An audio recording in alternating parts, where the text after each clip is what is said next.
I searched my parents' names on the dark web. The videos I found were horrifying. Part 2. As the screen lit up, my heart sank.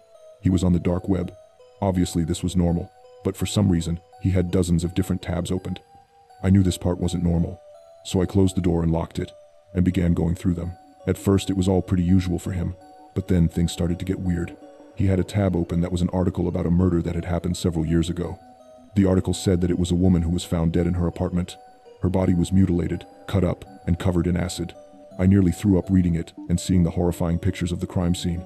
Not wanting to see any of it anymore, I switched the tab, just to reveal another article about another murder. Confused, I quickly went through the rest of the tabs he had open, and they were all the same thing. They all were about some type of murder or crime. The one that stuck out the most to me, however, was one about a murder that had happened 2 years ago. At first it seemed pretty normal, but as I read further, I realized what it was. It was about the murder of our neighbor that prompted us to move away. Confusion quickly swept over me. How did Alex know about this?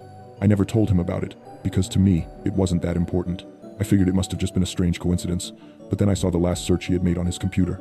It was my last name. Horrified and confused, I quickly stumbled out of his room and back to the living room. "Is everything all right?" Alex's mother said, sniffing away her tears. "Yeah, I just need to go home for dinner," I responded. On the way home, so many questions and thoughts filled my mind. Why was he searching up my last name? Did he think that I had something to do with this? That must have been why he was texting me so frantically that morning. If only I could just explain to him that I didn't do anything wrong. But I couldn't. He was still missing, and I had to find out why. When I got home, I raced to my room and slammed the bedroom door shut and got on my computer. I loaded up my Tor browser and turned my VPN on. I knew what I had to do. I began typing in the letters of my last name, becoming more nervous after every letter. When I finally hit enter, nothing happened. It was just a blank screen.